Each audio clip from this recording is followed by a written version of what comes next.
Hello. Welcome to another episode of Isaiah's Newsstand. It's your host, Isaiah Edwards. The date is March 4th, 2023. Hopefully this episode finds you well. Hopefully you're doing great. I have a special guest today, though. Why don't you introduce yourself? Hey, my name's Taylor, local Cincinnatian, friend of Isaiah. Excited to talk some news. I haven't. I'm a hairdresser, so I get to chew a lot of fat on a lot of things, but I've never done it with you before, so I'm excited about it. Exactly. This is essentially just a little water cooler. Yeah, absolutely. Just a couple of guys talking about Couple of guys, talking son. about Fox News. I like that. I usually do my little preamble bullshit about myself, a little Isaiah corner. I have eaten a lot in the past 24 hours, so we can get into that. I went to Donato's. Well, I ordered it. I Okay. was just in the mood. It was raining. I did a bunch That of crispy market. crust. The thin crust is just that's the best thing. I mean, it's So good. And then what they're doing with the pepperoni, I don't know how they're getting that crispy, but it's always hitting for me. Fantastic. It's goddamn good. But they have this hot honey pizza. Not good. Tried it. Yeah, I literally got it, and I ordered that and hot honey wings. Also mid, but not Okay. not great. But I'm a lover. I can get into this. Sure. I made it work for me, and not to mention someone who worked there. They had messaged me. They're like, "Hey, I just got an order for Isaiah Edwards, and I'm gonna load it with wings because I only got like 5 other things. Sure. I just wanted to try it out, say I tried it." Nice. And they're like, "I'm gonna give you some wings," and I'm like, "Hey yo." You got a dozen wings for $8 or whatever. Yeah. Exactly. Yeah. It's like double my money here. Yeah. Getting Away with Murder, Viola Davis. So your review's pretty spot on. It's still a Donato's experience, so you're still getting that, but you don't taste much honey and you don't taste much heat. So you have to wonder what was. Mine was topped poorly. Like the pepperonis were very sparse. You. It was just like they had to. The pepperonis couldn't have played a game of frisbee on that pizza. Like they were that far apart. There's sometimes I've had a Donato's pizza where literally it looked like a checkerboard. Like they had just shook it or something. And I'm like, Right. did you go through a crazy taxi arc before you got to my house? What happened? So, I mean, overall though, I enjoyed the bites. I ate it. I mean, what I did was I added extra honey and then I added extra hot sauce. So Yeah, do it to it. yeah, I just nuked it. I just layered the flavor. I feel like that's what Guy Fieri would do. So it worked out for me. Here we are. Yeah. I gotta drop the Donato's how-to. When Okay. you're ordering Donato's, here's what you do: get you a one-topping pizza, but half and half it, and then just face to face those things because the pieces are so thin. So we do bacon, pineapple, in my world, and then just face to face those bad boys. Pineapple bacon pizza, baby, That's what rock people and roll. do. That's a hack that nobody knew. I didn't know that.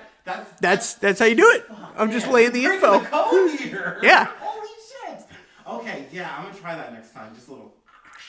Yep. And honestly, their pizza sizings are pretty good. So even if you got a small and did that, you're still getting a good. Yes. Yeah, you're still Concur. getting a good meal there. Yeah, absolutely. Okay, and then also my part 2, whatever the other meal was, I had what else did I eat? Oh, I went to Culver's again. This is this is a little bit of a side quest. I've been wanting to get their goddamn pretzel bites, so I went there about 7:30 at night. Got their pretzel bites and I got their cheese curds. I gotta say, cheese curds are a little bit mid. Like Sure. it's fine. I've had better cheese curds, but I feel like Culver's delivers, so it's kind of disappointing that they didn't wasn't S. Yep. Pretzel bites though were good. They were worth. I enjoyed them. Had a little bit of dipping cheese. Cheese is a bit runny. That's my only little bit. I like thick cheese. I like Sure. it's looping. Yeah. If I leave it for 30 minutes, it's gonna become A solid, absolutely. Yeah, it's got to be a certain temperature. But if it's all runny, I'm kind of it's gonna get everywhere. I'm usually eating this shit in the car. That's not what I want. I like your review. I like the timing of your review. It's about to be warm out, and that's when I hit the Culver's Yeah. to get the ice cream along with. So I'm realizing I'm hitting the. it's a good March review. I've hit them up twice in a week. It's I saw a review and it's Yeah. into my veins. It's bad. But I mean that's where we're at now. We're caught up on the food. We can get into some news. Okay, look, can I review the thing I ate that was fantastic? Yes, sorry. Okay, so I'm an old man. And I want to shout out to Kroger brand fiber gummies. Okay. Do the trick every time. So if you're old or you've eaten too much liquid cheese and or pizza cheese, get you on the Kroger brand fiber gummies. They were like $6. I got this huge container of them. They're delicious and they do the job. That's a good deal. Oh, it's a great deal. Usually when I'm going for gummies, because I'm also a little bit here, I'm a 32-year-old, so I'm also in this. Yeah, right. Yeah, you just want to be regular. Yeah, I just need to stay consistent. Consistency. And I don't want to swallow a bunch of hard pills. You know, I'm still there. Okay. No, yeah. Let me get a nice chew and awesome. Let me enjoy it. Yeah. So I go to Walgreens, but I think you're paying about $8 to $12.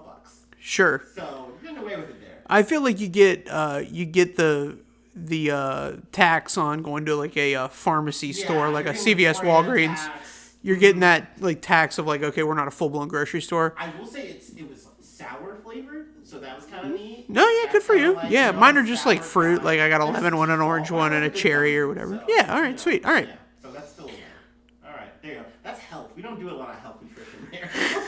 Glad you said that in. No problem. Podcast means that my audience definitely. I like to throw a little curveball too. I know the one guy in Germany is like, ooh, writing that down. Yeah. All right, so we can get into some news. I don't like talking about Fox News, but this was so big that I felt was like, all right, it's worth it.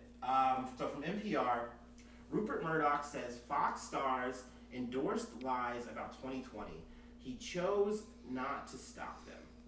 So this is really stemming from the election day 2020 shit. We all looked at the numbers when the shit went down. Okay, it's like, okay, it's Joe Biden. All right, whew, we made it somehow. I thought it was going to be another term, but all right, awesome. But it wasn't quite over yet. There was a lot of contention from several states, several people, and it kept spreading, and it kept seeming to be more and more serious. And something that I kind of forgot about in the fray is that a lot of people were talking about Dominion a lot, talking about how there's potential errors, there's potential chances for, foul-ups. Yeah, Dominion's the company that produces the voting machines. Mm-hmm. And it's actually funny that happened there, because I remember when Bolsonaro was doing a bunch of shit with Brazil and that election, like, arc went down. He was also talking about like the same kind of shit. Oh, he takes his playbook straight from the Trump. It's pound for pound. Yeah, it's one of those things where this had a lot of ramifications that, and maybe I'm just numb to it. Like I'm a little jaded.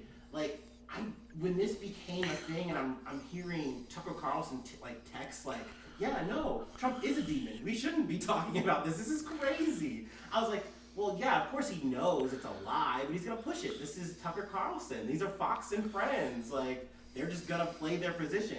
But it's because I do forget that they are also a news media, journalists. They are supposed to have a code. And they're literally telling you this Dominion, service is just bullshit. And you are right to, debate this. You are right to, call this a lie. And I tested this out this week because I was just like having just like doing all the research, and I was thinking about it. I talked to a coworker, and he's like big into it. He's like big into this whole thing. Like he's like, and he told me again, he spit this line. He's like, we went all around, my wife and I, and we just saw a bunch of Trump signs everywhere, and we just didn't get how we didn't win. And it's like, okay, you realize if I took you to New York, dog, there'd be a bunch of like Joe Biden signs. Or if we go back to 2016 and make this even more vivid for you, it'd be a bunch of Hillary Clinton, believe it or not. Like they believe there, and I'm sure they thought the same thing. How could Trump have won? How could that have happened? And it's like, well, that's how electoral college works. When this group of gerrymandered areas and this group of gerrymandered areas work, that's how voting happens. Mm-hmm. So the idea that this was a fake thing, a false thing that was being pushed was crazy. And it's funny that it really did go all over the top. It was nice to see these texts in some ways and see these people on the stand, like Rupert Murdoch, go, like, yeah, like we knew. I can read a little bit now. Asked whether he could have told Fox News chief executive and its stars to stop giving airtime to Rudy Giuliani, a key Trump campaign attorney peddling election lies. Murdoch assented, I could have, but I didn't. Which, that sounds about right for Rupert Murdoch. It also reminds me too that this is a family affair. His son is also very much involved. They were all kind of running conversation with the executive, and they were all kind of came to the conclusion like, yeah, we don't really believe this, but we're going to lose more and more ratings to CNN if we don't push this. So, I mean, and also it's interesting that Dominion is, you know, trying this lawsuit and pushing it to this level. They're like, hey, like, you're putting our accreditation out on the line here. That's going to fuck up our bag. So, yeah, we are going to take you to court over this. And we have literally the receipts to prove it. It's crazy that these texts are literally just there, like, just going along. And not to mention, it is live. Like, they literally have all of the, you know, the times where Hannity is saying this and then saying this in a text. Sure. Like, it's crazy that they just kind of shrugged it off. Like, yeah, that's how we do it, baby. Like, but I guess, once again, me being jaded, it didn't surprise me to see this because there's a whole ton of spin all the time on the news, no matter where you're going. Whether it's CNN, whether it's, you know, Fox, wherever. And essentially, if they weren't going to get this bullshit from Fox News, they were going to go to like Newsmax or OAN, these hyper right ones, and they were just going to get the same kind of spiel. So I kind of got the idea of like, yeah, this is Fox News doing their fair and balanced shtick. Like, we're going to give you a lie, but then we're going to tell you, hey, this isn't exactly 100% sure, or this person's maybe a little bbit too out of the way. Like, and then we're going to call it a news cycle. That's what I thought. I thought it was like not going to get too much hate. Yeah, so I don't really have a ton of like info to add there, but I always want to look at like the historical perspective on this, and so like, you know, we've had some really close elections in my lifetime, and the one that actually like legal action had to be taken to sort it out. If you go back and look at Bush v. Gore. Oh yes, Hanging Chads. Oh my God. Yes. Right, and so like this went all the way up to the Supreme Court, and you have to look at how each side handled it, right? So like when the Democrats were like, "Hey man, this might not be right," they were sober and, you know, and factual about it, right? And then you've got the Republican Party just doing the most extra horse shit. Yeah. To make up this thing, and all these guys are, and especially you look back at the Trump presidency and his interaction with Fox News. Fox News was a mouthpiece for the presidency, right? And so they just bought into it, and the fact of the matter is there's a different standard, right? When you go in there, where news is supposed to be, and then where they're kind of sitting in the. I'm really glad Dominion did this. I'm glad that they challenged it. Yeah. And the legitimacy of these claims can't be rehashed when you guys are arguing with your friends about it. Yeah. The courts wouldn't hear it if Dominion didn't have like substantial evidence. Like before they put a trial together and go through that expense, Dominion had to prove to a judge and a panel of, hey man, I have a real case here. Yeah. And so that's why we're hearing about this now. Yeah. And so Fox News messed up, man, when they started talking about a multi-billion-dollar corporation. And that's really where, I mean, I'm glad they did it because they overstepped, and now we know they stepped in it. Yeah, and right? I think it's one of those things where I liked about this article. They talked about the Arizona call, which was essentially one of the first times where you see Fox News saying, wait a second, are we backing a fucking loser? Like, and they go, we should start maybe doing the news and maybe saying, yeah, he is losing. That's just a fact. And then like they kind of go back and forth there. They have an identity crisis, but with Rupert Murdoch, he's like, no, fuck that. He's like my I identify as rich, and therefore I'm going to continue to become richer. It's another thing that they mentioned too, that he runs the New York Post and the Wall Street Journal. He owns that. Like it's one of those things where he's got his fingers in all kinds of pies. All these rich fuckers do. Yeah. Like, every time. So it's not like he really gives a shit. It's just one of those things where he wants to make sure that he's making money, and that's the only reason he backed these kind of lies, which once again gives Dominion more credit to say, were you telling news when you said that we were literally just like flubbing it up? Like, no, you were just making this up. So that being all said though, because Fox News is still a news media journalistic bullshit thing, the odds are still kind of in their favor. Like, once again, that's why Dominion had to come so hard Yep. and have all of this to stack up against them, Yep. because it's gonna be, the legal standard for slander is pretty rigorous, pretty rigorous. so high. So I And mean, so, yeah. I would still be surprised even with all this that it rules in Dominion's favor. But I think either way, they did what they needed to do to prove themselves in the court of law. Like, they had to go through these Yep, cases. absolutely. So hell yeah. The next, I guess we're gonna still keep it conservative. From CNN, DeSantis signs bill that gives him more control over Disney's special district. Fun fact, I guess DeSantis, he came out with a book too this week, talking about his personal exploits. Low-key is a little bit of a mind comp for him. Jeez. Like, how did I get here? It's crazy. It's crazy. Look at my beautiful wife. Like, we did it at Disney, but we didn't have those crazy cartoons in there. We did it to like the straight hetero. Did he call himself a Navy SEAL again? I don't know. Oh, God. Oh, Mr. Meatball. So he's flexing his powers. Appearing at the doorstep of Walt Disney World, Florida Governor Ron DeSantis signed a bill Monday that gives him new power over Disney, effectively punishing the entertainment giant for speaking out against the Republicans' political agenda. So we covered this a little bit before, bit of an update, but he has control over, the Reedy Creek Improvement District. Now, it does seem like he's backed off a little bit. He did a little bit of compromising once him and his people looked into it and realized, oh shit, we're gonna have to deal with like all the taxes. We're gonna have to deal with all the fucking problems. So maybe we don't want to actually take the land back. Maybe we want to like just oversee it. So essentially, he's put up a bunch of his little donor babies, and they're gonna like have all their hands involved in it. And not to mention that Disney is probably gonna have to pay a little bit more on taxes and things of that nature. But they're still going to have a bit of their autonomy that they had. I'm sure if you die at Disney, you didn't die at Disney. Like, shit like that. Right. So, a bit of just an interesting thing, but of course he is touting this as a huge W. Like, look at us. We stopped them. They tried to stop me, and I got them. So, it turns out, this Don't Say Gay bill is still a thing. So...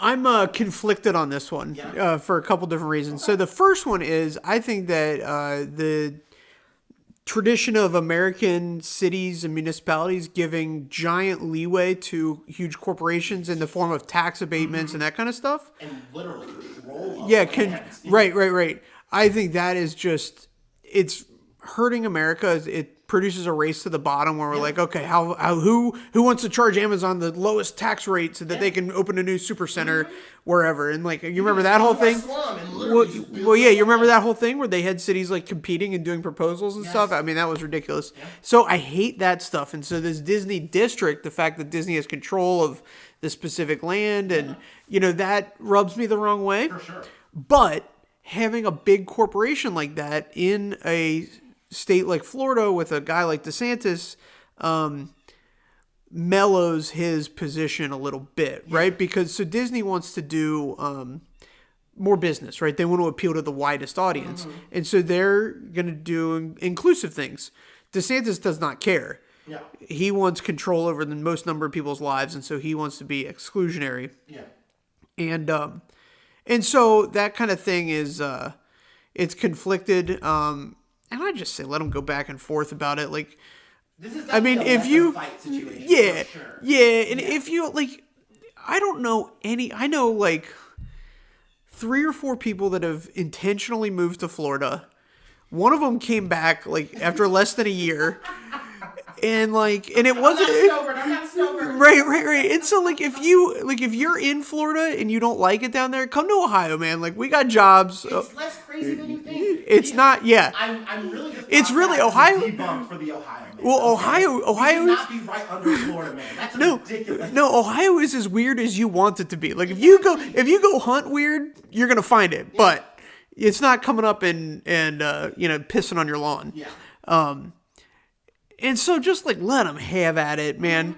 I think DeSantis will lose in the long run because you can't fight the mouse, right? I think it's one of those things where it's a winning and losing battle for all fucking sides.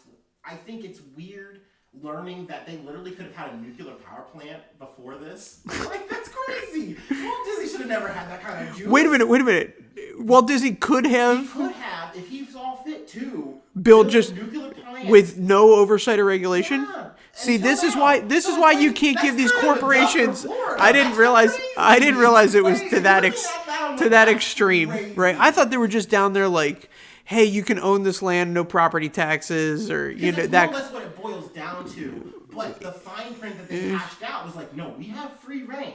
Like, this is Walt's country. Sure. Like, Interesting. So that's crazy. And literally, I think it's one of those things where DeSantis gets to look at this and go, oh, so you really want to try to get in my way? Well, I can control you for points, so it doesn't matter. Yeah. Like, Yeah. I think come 2024, he's going to be all in on trying to become president. Oh, absolutely. Absolutely. Yeah. He's just trying to breed the kind of vibe, get the kind of donator money, and he's successful in the donator money part. I am. Like, what do you think? The dovetail into this is that I am so excited to watch him and Trump go at each other. Scared. Oh, I'm not scared. It's going to be hilarious. It's gonna be fun. It's gonna be funny. But who are you rooting for, right? Like, I think Trump was not interested in playing ball, right? He didn't care how the government functioned or like what. And so like I'm rooting for DeSantis because he is interested in playing ball. He wants to get things done. I'm scared about what a actual conservative, like I'm gonna be by the book, like.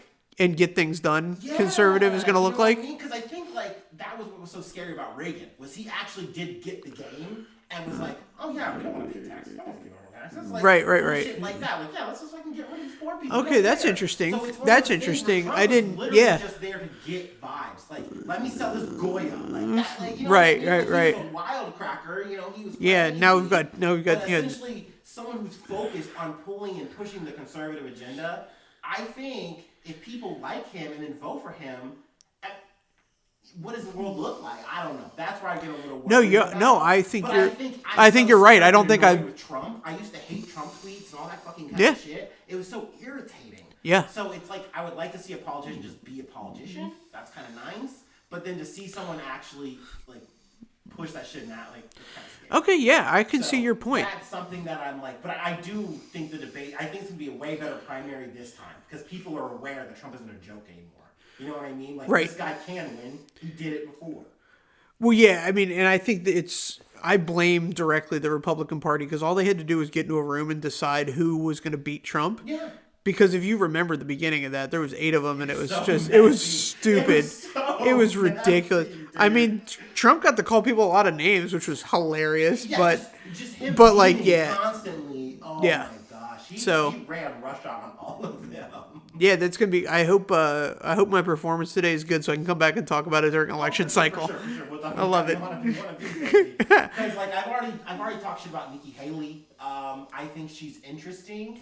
But I've told people this before. I think she's just a red Hillary Clinton to people. Like that's as good as you're gonna get is that. Sure. And I think on the conservative side, they don't want a woman. They don't want that. They want a man. They want a man who wears a nice hat and knows everything on the fucking McDonald's menu. That's what they need. So the McDonald's menu thing is. They don't need high heels. Chef kiss. Chef's kiss. So I don't know. I think Trump is still looking big. I think it's him and DeSantis. Yeah. That's the two. We'll see how it goes. Sure. Let's move along. Let's go to Pennsylvania. From CBS. Or is it Pennsylvania, Philadelphia? Yeah, listen, you want to talk about Florida man, Ohio man? Pennsylvania man is just as bad. Just as bad. The mythos is real. Man charged for bringing explosive device to Lehigh? It's Lehigh Valley National Airport. Lehigh Valley International Airport. So, let's see. Mark Muffley, who I gotta say looks like a little bit of like a Kroger brand Shia LaBeouf. At least in like the one photo they have right now. I did see like a normal photo and he just looks like a regular guy with 2 pieces of luggage that happen to have a bomb in it. Carbon County man has been charged for checking in an explosive device inside his luggage at Lehigh Valley International Airport for a flight bound for Florida. Court documents say. So yeah, this is Pennsylvania. like at first I was like, okay, so how are they putting this together? But I'm trying to think if I can find all the items, like what was all in the luggage. Yeah, so my while you're looking that up, I'm gonna give my little take on this. Go for it. My take is this is the first story I've ever heard of the TSA doing their job. That they actually showed up and they just fricked somebody. Oh my God. Right. So like, I mean, I'm willing to entertain that they've found other things, but it's been 21 years, 22 years since 9/11. And this is the first, and so like they were implemented shortly thereafter. Yeah, they're showing up though in a big way. And this one is like, okay, like we saved one here. Yeah. Right. Like I think we had the shoe guy and the underwear bomber, shoe bomber, and then yes. but like in the last 10, can you give me one out of the last 10 years outside of the like league? I said, just hard frisk and like Yeah, what's in right? the scarf? Like, come on, dog. You really need this wand on my balls? I just giggle. They grab my nuts. That's cold. Whatever you need, buddy. That's cold. I just want to go to Hawaii, all right? All right, so I found it. They X-rayed the circular compound that was hidden in the lining of the baggage and concluded it contained a granular type of powder concealed within the wax paper of the plastic wrap. The granular type of powder is suspected to be a mixture of flash powder and dark granular that are used in commercial-grade fireworks. There's also determined to be a quick fuse and a hobby fuse, which were attached to the compound. The affidavit says that the powder inside the device is susceptible to ignite from heat and friction and pose a significant risk to aircraft and passengers. Yeah, that sounds like a fucking threat. Yeah, it sounds like a bomb. Also, I love that they came to this conclusion, they figured it out, and they called him on the fucking speaker, and he said, oh shit, I'm out. Oh shit, I'm fucking out. Oh, did he run? He ran. Oh, good. So it's one of Yeah, those you know where, it's a bomb then. Because when I first heard this on like a podcast, like a little news thing, they kind of romanticized it a little bit, and they're like, okay, maybe there's a chance that this was just a guy just who had fireworks and shit. Though if you did put this all together, which was connected together, it would have went off. But then they go, yeah, they caught him on the PA and he dips. And they're like, yeah, so we're getting you. So yeah. they busted him. He's going to be going through the whole process now. So yeah, I didn't expect to have that news on my docket. But yeah, TSA, they're the real heroes. Doing their thing. Yeah, man. All right. We have one more thing to go. And I need to take my little classic break here. So I'm going to do that. Taylor, are you a fan of sweet potatoes? I think there's a great number of ways you can prepare a sweet potato. There are so many. They're ridiculous. I gotta say my favorite is sweet potato casserole. I'm a sucker for it. Yeah, with the mushrooms or the marshmallows. Yeah. Not mushrooms. That'd be weird. I'd still go for it. Probably. Sure. You could probably convince me of culinary play. Here's the thing: is that like a lot of the stuff that you find sweet potato in are it's like you're tasting cinnamon, allspice, sugar, right? Yeah. And so, oh yeah, absolutely. I'm just telling everybody out there, like sweet potatoes on their own. You eat a raw one, you are not going to be a happy camper. Different ballgame entirely. Yeah. But yeah, I think people can sometimes forget, myself included, that you can use them in a murder. That you can actually use them as a part of a lethal weapon, which we're going to get into today. From ABC News. Sweet potato helped solve Massachusetts cold case murder after 12 years. Killing of Cape Cod, which is also a killing I didn't expect to have happen. But essentially, a root vegetable was used in the commission of a crime, according to prosecutors. Now, this took place February 27th, 2011. Todd Lampy was found shot to death in Hyannis, Massachusetts, in his home. So that's really down dirty. But DeVaris Hampton, 40 years old, was arrested Friday in Massachusetts. And Massachusetts? God damn it. You did it. Okay, I nailed it. And was arraigned Monday, exactly 12 years after the crime. He pleaded not guilty and was held without bail. It's kind of crazy that it did take the sweet potato to do this. Granted, once again, if you're not familiar, if you can put it on, essentially you kind of fasten it on a little bit, maybe with tape, a little bit. You can fire it, you get like a one-shot use pretty much, and it will provide a bit of a muffled shot. Yeah, it's a silencer. It's distinctively different. I will say this man took it a whole other level because he, I think, heard about this from The Wire, which, amazing show, goated. He literally used a character's name as a reference to a cell phone that he left on the premises or was found near the area. Oh, jeez. And it's like, bro, like, what are you doing? That's a crazy calling card. For what's supposed to be a one-and-done murder? Like, that's crazy. That's Yeah, unacceptable. You know what I mean? I get leaving the sweet potato. They're not going to find this shit. Fuck you, man. I'm ahead of the game. Whatever, fine.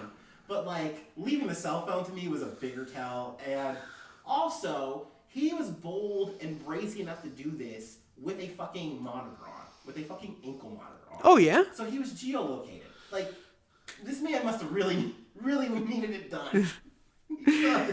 Yeah, he was owed something. Yeah, he was incriminated and he got his, I guess.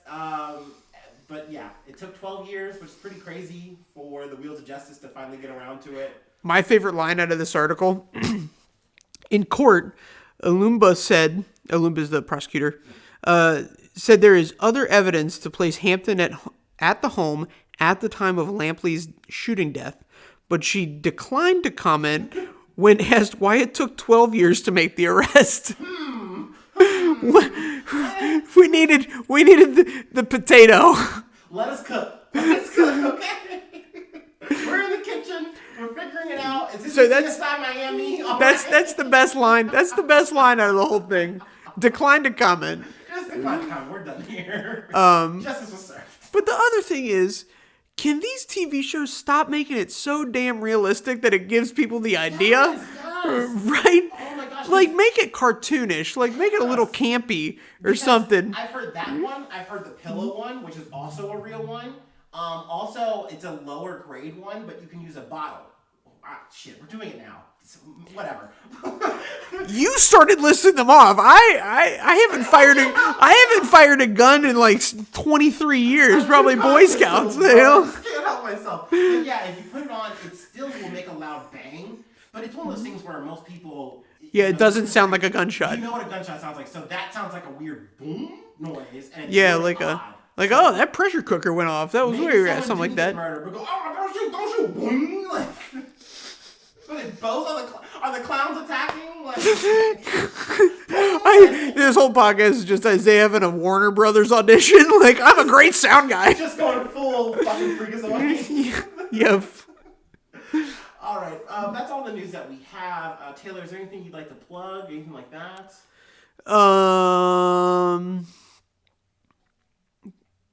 No, I'm good. Go get tip your local hairdresser. You probably need a haircut. Go get you one. Make sure you fucking tip your hairdresser. That's something that my dad always taught me. We would go to the barber, and I would always, like, I'm bad at math, but I'd be like, okay, this is like a $12, $13 haircut or whatever at the time, and he'd always give 20s plus, and I'm like, that's a lot of money. He's like, yeah, you tip your barber. Like, you did a good job in your head, right? And I'm like, yeah, I'm bald. Yeah, sure. This is nice. And he's like, yeah, that's why I did it. Like, it was just so simple. Like, it's anything else. So, right. Totally. As for me, I gotta plug myself. Patreon.com, just Isaiah News. You get extra episodes. You get quick Discord access link. You get a shout out once a month. You become a newsie, and that feels good. So yeah, and then also free ways to hit me up. IsaiahNews1@gmail.com and Facebook and Twitter. So yeah, it's been a good episode. Taylor, thank you so much for coming on. Oh, it's always great to be a stand-in. Yeah, you've enriched this podcast. You missed my pun. I'm a stand-in. The news stand. Oh, damn, dude. People hit me with these jokes and they hit me with these bars and I'm just not prepared. I'm on my bad, man. I was hoping to... a BBC joke and I was like, what? And they're like, yeah, dude, because you're black. That joke! And I was like, I don't know if I can say that, but that is so good. I've been doing this shit for 2 years. I think exclusively you can say that. I wouldn't be allowed to say that. My friend was brave enough to say. And I salute him, and Taylor, goddammit, I salute you, funny son of a bitch. Back at you, bud. Hopefully I see you guys soon for some more good news. I love you. Bye-bye. Mwah.